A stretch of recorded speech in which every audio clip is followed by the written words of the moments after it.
Circle Youth, it's Bailey here, and welcome to the second last Tuesday night of the year.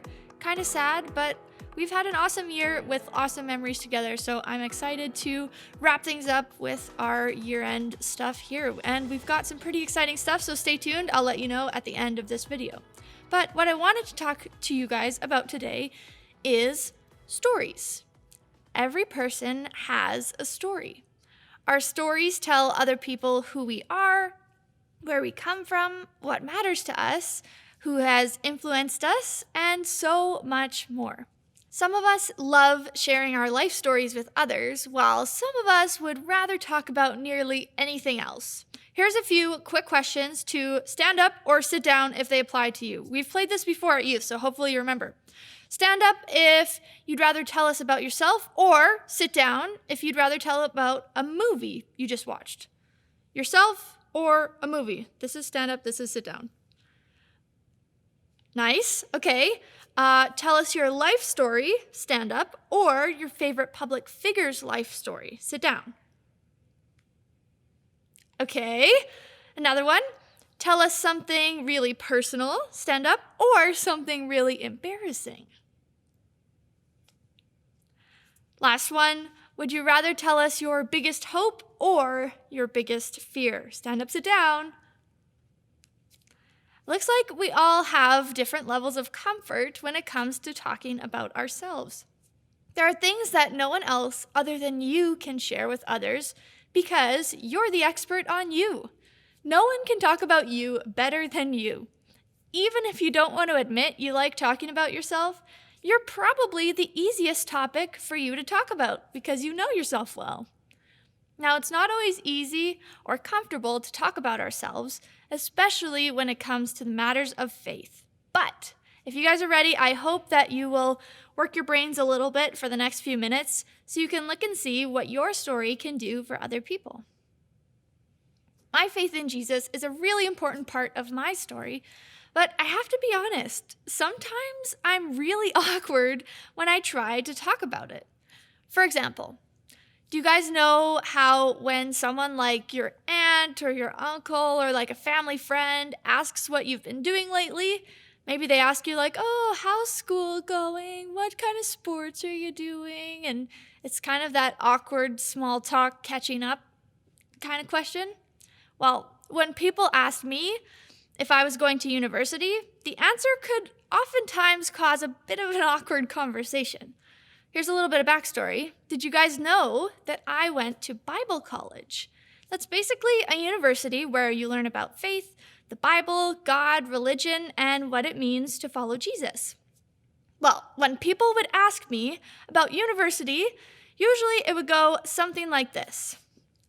Hey, how is school going for you? Are you going to the U of S? What are you studying? Actually, I'm going to Bible college and I'm getting a degree in Christian studies. Oh, that's interesting. I've never heard of that before. Where are you going? Oh, it's a college here in the city. It's actually in Saskatoon. Oh, I didn't even know we had that. And then sometimes the conversation would just end there, or sometimes we would go on and talk about the things that I was learning, but oftentimes people just didn't know what to do when I brought up that I went to school to learn about faith. Those awkward conversations taught me some pretty important things, like the fact that I need to figure out how I can talk about my faith without sounding like a weirdo and helping people feel more comfortable with it. There are so many reasons why talking about your faith can be awkward. Maybe you don't know how. Maybe you're not sure what you're supposed to say. Or maybe you don't feel qualified, like you're not an expert on Jesus. If you don't feel like an expert on God, guess what? You are not. And you never will be. But you know what you are an expert on? You and your story. People can debate or disagree with your beliefs, but it's hard to argue with the story of someone's personal experience. And that's why it's so important to share your story with others and invite them to come along and explore with you. Together, we can show others that talking about God and faith doesn't have to be weird or scary. Each of us can share with others what God has done in our own lives. For you, maybe God helped you to overcome fears, obstacles, or difficulty. Maybe God changed your heart in a significant way. Maybe God gave you purpose that you didn't have before. Or God is present and active in your life on a daily basis. Whatever your story looks like, and your story will always be in progress, mine is too, you have a story to share. And that's why at Circle Youth, we always encourage you to invite your friends. Circle Youth is always a safe place to ask questions, explore them, and make your faith your own.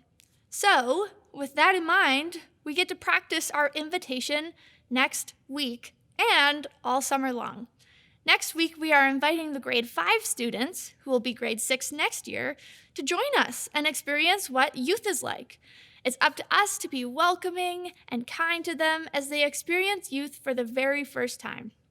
And then we have some more exciting things to do over the summer.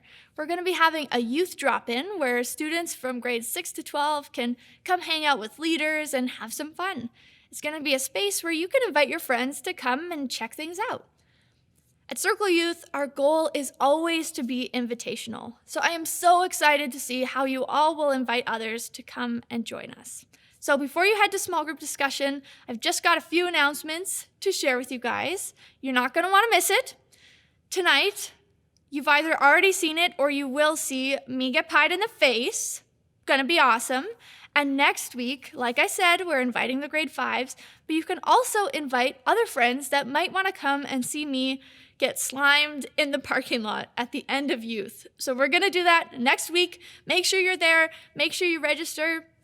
And also, we have one more youth event after that, and it is going to be our year-end event, and we're going to do some tie-dye. So keep your eyes peeled to your emails to sign up for that. You're not going to want to miss it. It's on a Friday, and I'm just so pumped to wrap up this year of junior high with all of you. So enjoy your small group discussion, and we'll see you there.